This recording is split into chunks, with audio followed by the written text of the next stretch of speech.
This playthrough is rated M for mature. Greetings and salutations, viewers. Vauldemare back here with another episode of Our World Is End. In the last episode, we decide to join in with the Miyabi and Yoko to defeat Lab 13. So we're gonna use a karaoke bar as our base of operations for now. How apropos. So let's continue on and see if we can form a plan to beat these jokesters. Not to mention that we can't pay for the journey. W.O.R.L.D, there's nothing to be proud of. By the way, Miyabi, you're DIH, so can't you get JSDF to do anything about this? I mean, we're fighting cyber terrorists. Isn't that enough reason? We wouldn't be here if I could do that. Sadly, JSDF can't do anything against citizens, and even if they could, it would take them months. That's a Japanese. I think that's the Japanese Special Defense Force. I think is what that acronym is. Also, even if we tell them about the cyber plot, we don't have enough proof to show that the 13th responsibility for it. We didn't even get that much invitation. The idea that the part of Reiki North is making a virtual world Akashic isn't enough to make them go get their guns. Huh? But if it was in America, we all have our guns! Also, proving the reality augmentation is real. It's hard work, too. I mean, you don't even have proof that it even happened. So our only way is to intervene through the new world. So our ultimate goal is to completely destroy the Akashic server. Let's figure out how we'll go about it. Yes, I think this is the most realistic and certain method. But there are three major problems with it. First, we don't have a way to access the Akashic server. That's pretty huge! Like my dick. No. It's average. With the destruction of the server, we lost the world program, rendering us incapable of going to the virtual world. The second problem is that even if we get to the Akashic server, we don't have a plan on how to destroy it. And the third problem is that even if everyone goes well and you destroy Akashic, your safety won't be guaranteed. You're going to physically destroy their plot, so it's likely that there will be payback for that. Payback? That's a heavy word. That's heavy, Doc. Man, why does everyone keep saying that's heavy? Is the gravity heavier in the future? No. I remember when the Men in Black infiltrated our base and how it felt to have a gun pointed at me. It felt exhilarating. Do it again. They were just going for the PCs and the server this time, but their goal were our lives. Well, let's forget about the third one for new. But that's the most important one! I argue that she's not exactly wrong. This won't go anywhere if we talk only about that. We'll have to consider our safety later. Again, later. We can't forget this. Seriously. Whatever the case, we can't go to the New World as long as we can't access the New World. At the very least, we'll need a line to Riken North's network. But you destroyed Tatiana's PC in Riken North in order to escape the second New World experience, right? Yes, exactly. I assure you, we can't use that as a mediator anymore. We can't use Cafe Exit 9 either. A certain group blew it out their bids. She's definitely holding a grudge against that. Seriously, why do y'all break everything so easily? Have some forethought. Alright, Kettle Black. I really don't want to hear that from her. She's a genius at breaking electronics. As the conversation reaches a standstill, Natsumi-san speaks up as though she had just remembered something. First time we were trapped in the virtual world, we found a data port leading outside, right? The one behind the door in the Asakusa underground, right? Yeah, this is the first time I've considered it, but what's the place like in the real world? We're all speechless. That never really occurred to us. Really? You guys are idiots.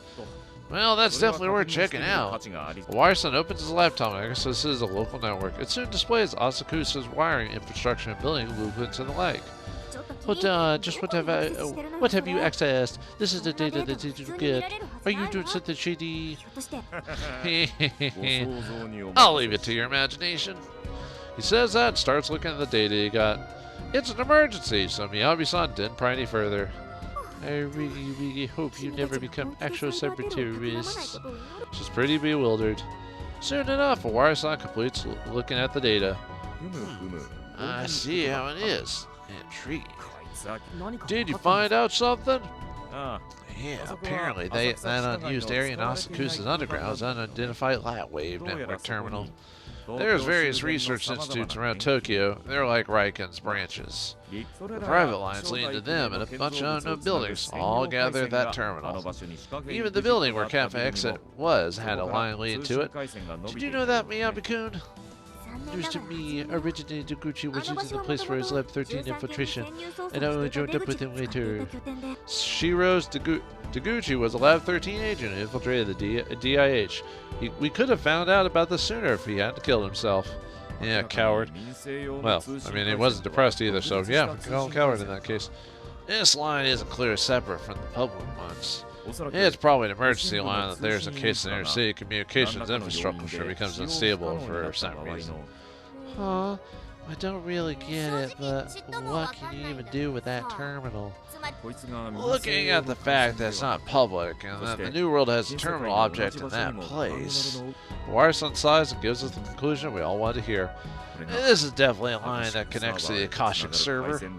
If we secure the line, all that will be left is to use the W.O.R.L.D program executable that remained there from our previous connection. But where will you connect to it from?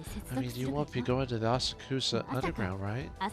Also, if you want to connect to Akashic, you need a lightwave communication line. Cafe Exit line is dead. It turns out its office isn't safe.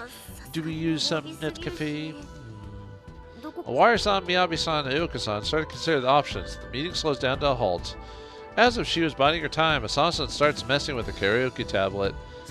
Hey, Asana-san, are you bored already? You're not a child. Keep up and no karaoke. Huh? That's not what I'm doing. You have lightwave comms here too, you know. Eh?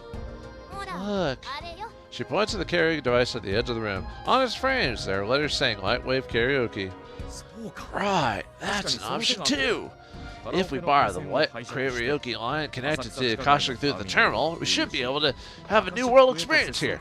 No, I'll make it work. Awari-san speaks with confidence. That takes care of the first problem. Now, for the second problem, even if you can enter the virtual world, how are you going to destroy it? If Rina's virtual personality still has an administrative power, it should be possible to destroy Akashic via the same process as the one we used to destroy Tachinka's PC. We'd make a program that destroys hardware, disguises the New World's data log, and use our admin powers to send it directly to Akashic. That's it! But what if Rina doesn't have her powers anymore? That's a major problem. If we rely on this method only to find out that she doesn't have admin powers, we won't be able to send the program. That's true. I recall that Ichirei's administrative power is rank E right now, so I don't believe she can influence Akashic directly. But Girl A, her personality data might have some special powers, ones that are different from the admin ones. Well, she's a wall-passing girl after all. It's possible that she has powers that surprise Akashic systems. In fact, Ichirei and Girl A are supposed to be the same person, but they clearly have different personalities, and we don't really know why Girl A appeared. I don't know, Alpha, Beta, Gamma, Delta quadrants? Anyway, the entity you call Girl A is the base character data made from Reina's memories, making it clear that she's the same person as Reina. However, it's possible that Lab 13 gave her some special function within Akashic. Whatever the case, all we can do right now is gamble on her. I'm not a fan of gambling in real life, so I have no problem with that. We believe in Ichirei, so we'll put our hopes in her. Wouldn't that be funny if they failed because of that? That'd be different. Though there's some uncertain factors, that solves the second problem. So, Wari, what about the third problem? Will you be safe after it's all done? Asana-san asked what I wanted to find out first. Well, honestly, we can't be sure unless we try. He gives his usual grin. Hey, what's with that face? This is a serious problem. We shouldn't DIH protect us? Well, I'd like it if we could. However, thanks to the Cavex explosion, the suspicions toward you have gotten stronger. They don't think you're the culprits, but consider that you might be involved in some way. Honestly, I can't blame them for that. If you asked DIH to search you in the situation, you'd have to go through questioning and background checks, which could take days. Pass on that. We don't have the time to play along with those formal procedures. I know you don't. That's why I'm going against my orders just to be here with you. I'm acting on my own and don't tell any higher-ups about these. I also think that Judgement 7 are the ones who can stop this cyber terrorism. Not anyone else in the whole world. Nope, no other cyber groups or programmers or anything like that. Just us. That's why it would be wise to rely on DIH. Why it wouldn't be wise to rely on DIH right now. Well, you shouldn't rely on any government entities when you think about it. Sorry to say this, Miyabi-san, but I think it's impossible for DIH to fight Akashic in the virtual world. Same goes for the police as well. Well, it's true, a lot of governments. Sorry. It is true, a lot of governments, at least most modern governments, except for maybe a handful, aren't really prepared for cyber terrorism for the most part. It seems like they're like 3 steps behind. Like a lot of countries just don't want to fund it, you know. Yoko-san looks at Miyabi-san with a troubled expression. That means we're completely alone in this, eh? That's pretty harsh, especially since we don't have much time left either. He's right. The transportation braking facilities are getting hijacked on the 17th, tomorrow. The likes of DIH and police will only waste the little time we have. I know it's hard to be optimistic when allowed to attend your office directly. But if we ignore all this, it's likely that Tokyo went into a state of absolute panic. No, that will definitely happen. Definitely on the situation, you might want to become wanted cyber terrorists. It's not impossible. Deguchi said something about that like that too. That we'd be remembered as the ones being behind an unprecedented acts of cyber terrorism. But we're not doing anything bad. So why? Because it's part of Lab 13's plot anyway. They're using events for your game to set you up as scapegoats. We're dealing with an enemy that can control information almost freely. It's probably easy for them to frame you. Basically, we won't escape the problems, so we just give up on this. But I like giving up on my things. In that case, we just have to do it, huh? Everyone silently nods in response, except for Tatiana. Of course, she's asleep. Rook's capital disappearance operation becomes a big problem the 17th tomorrow, right? Indeed, during morning rush hour, the transportation facility information will be modified. Why did you set it on the most dangerous time? Well, this game's plot. It's only natural to make them pick the most effective time. For once, Asakusa-san's saying is working effectively. If only it was as meaningless as usual. There's no malice in those words at all. Airheads sure are something special. Regardless of whether it's really augmentation, actual hacking, the visual alteration of the transportation network is really effective. Yes, if that actually happens, it'll be a real act of cyber terrorism. We need to destroy Akashic before that. The time limit is... Simi-san looks at the clock in her room. Wait, in our room? Anyway, about 24 hours. That's even less than I expected. Now, let's go through the details of the plan. If you want to order an extra drink or snack, do it right now. I'll order for everyone. While we wait for the new stack of drinks... While we wait for the new stacks of drinks, go through the details of the plan. Okay, I'm gonna ding that because I don't think that works there. Look, though it took a while, we ended up with a decent outline. 1. Owari-san physically connects the network terminal hidden in Asakusa Underground and takes... Oh, they forgot to put a space between and takes. Ding! Over the line. 2. We'll use this karaoke room's lightwave comm device to connect our NWGs directly to the line.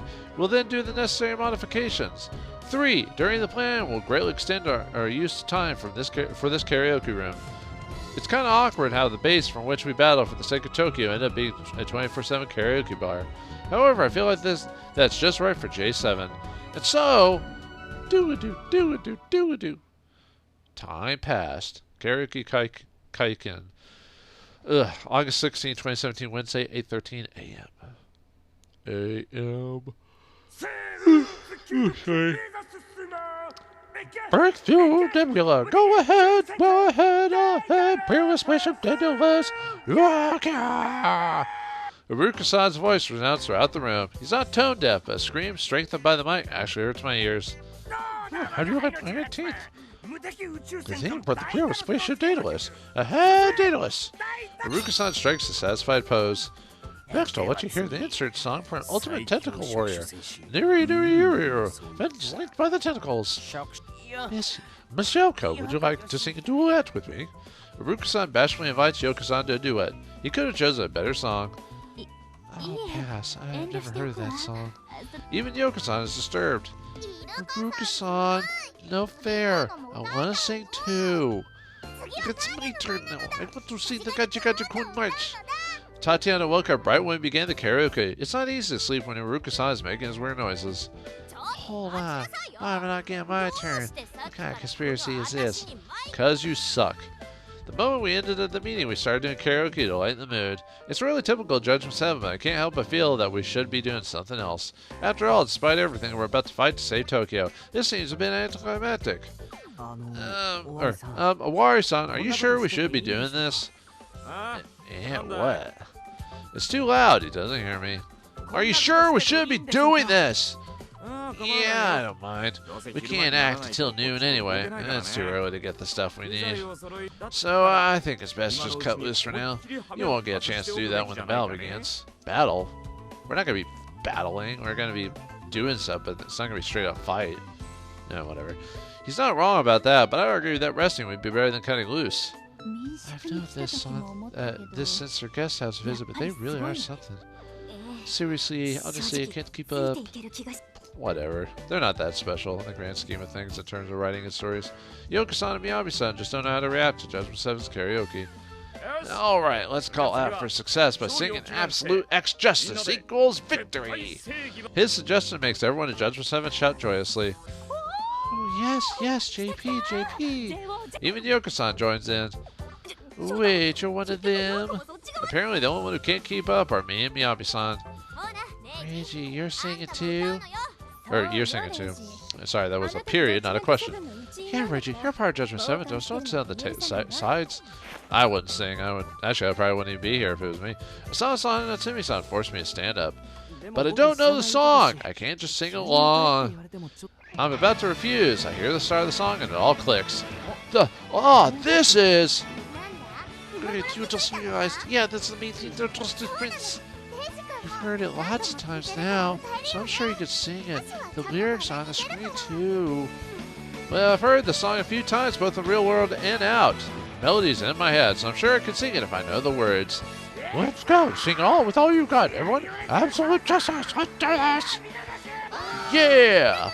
And so we start passionately singing the opening of Justin's Prince. Considering we, I'm so Triana, didn't sleep last night, this feels a bit insane. I still wonder if we should really be doing this. Even so, this situation is stupidly fun. It actually fills me with motivation to stop the terror. Justice Prince! I hear my precious friends all singing our songs out. It's a great moment that I'd like to last forever. Cool. Oh good, it's over. Thank God. August 16, 2017, Wednesday, 10:32 a.m. And Asakusa did get to sing, and thus the world was sing. Singing Absolute X Justice equal victory drained us of all our energy. We all fell asleep. Then about 10 o'clock, we wake up again. We're all ready to go about 30 minutes later. Karaoke means sure are big these days. Our menus. There's even a breakfast section. Wari-san mutters that while looking at the menu. Hell, a lot of restaurants now do breakfast 24/7 now. It used to be you had to get breakfast. Well, there's still places that do breakfast for a certain period of time because of the way the cooking and stoves had to work. But there's a lot of places that now just started doing it 24/7. Although I remember when McDonald's started doing that, apparently they couldn't keep up with the breakfast orders during the day because of the way you have to prepare the stoves or grills or whatever it is for breakfast food as opposed to regular food or something like that. So it took a while to finally figure it out. That was such a mess from what I heard. I say we should have some. Let's have some people here to extend the time we'll be here. Hell, just make it limitless. The limit to me.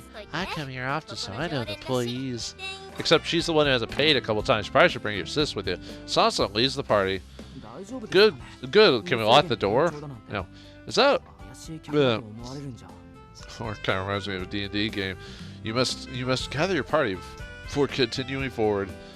Is that really going to make a limit? Don't they find us suspicious? There's no need to worry about that, Rage-kun. I mean, sis wants to do 24-hour karaoke endurance around here. All alone? Yeah, all alone. What a loser. Asana-san, just how much more sad can you be? So she asked me them. The employees will just sigh and think again. As we talk, Asana-san comes back. Asana, how'd it go? No problem here. I just asked to make it limitless, and they did just that. I guess we should thank Asana-san for all the weird stuff she did here up until now. Okay, cool. We order some food and have some breakfast. What would breakfast be like here? I have to agree with the Wari-san. Modern karaoke places sure have lots of food to choose from. There's even onigiri and miso soup. Well, the fact that karaoke is like almost mentioned in most JRPGs that are based in modern times, and a lot of modern anime also mention karaoke, and manga mention it. If it's based on modern day, it's always thrown in there. So apparently, it's just a way of life for a lot of people. And with how stressed out a lot of Japanese businessmen are, they got to find ways to break the stress somehow. Anyway, well, just as we planned, I'll go to the Asakusa Underground. I have to physically connect my PC to the network terminal there. Then I'll go with you. It's not impossible for there to be like 13 operatives there. Please, guys, what should we do? I can't blame her for asking. She was sleeping when we were talking. You should turn this room into a base fit for the operation. Wari-san gives Tatiana a brief explanation. We plan to connect the line from the terminal to the Latwave comm device here, and then to the NWGs. We have to prepare a hub for them. Yeah, that's bold, but it sounds interesting. Alright, I'll prepare for that. We write the karaoke device program so then go shopping for things we need for the modifications. As I wonder if we're really allowed to do that, Asan-san interjects. Hold on, do you seriously think we can do that? For a moment, I feel like she and I are actually on the same page, but If you do that, I won't be able to sing. ugh. Oh, that's your problem? You still plan to sing? This is an emergency. We have no choice. Give up on singing, Asano. Yeah, after all of Tokyo is on the line here. Anyway, listen to Tachinka, everyone. Alright, tell us what we need to do and we'll go buy it. Or what we need and we'll go buy it. Okay, I'm okay with that. Doesn't look like we can do anything else here, because you're worthless. Ooh, you could use my powers too. Well, we can't have a karaoke if Tokyo is destroyed. Alright, I'll do what I'm told. I'll do my best too. Just say what I have to do, Tanyan. I can't help much with programming, but I know more about technology than anyone here. So I'll help with Tanyan's work too. Everyone decides on what they'll do today. It's decided then. Let's give our all to stop by 13 cyber terrorism. Following Wari-san's words, we all take to action. A break! This is the start of J7's battle to save Tokyo. Are we ready to save Tokyo? Will our battle go off without a hitch? Are we ready to enter in the belly of the beast? Find out next time in the next episode of Our World Within. Or Our World Is Ended. Thanks for watching. Hope you enjoyed. And I'll see you next time.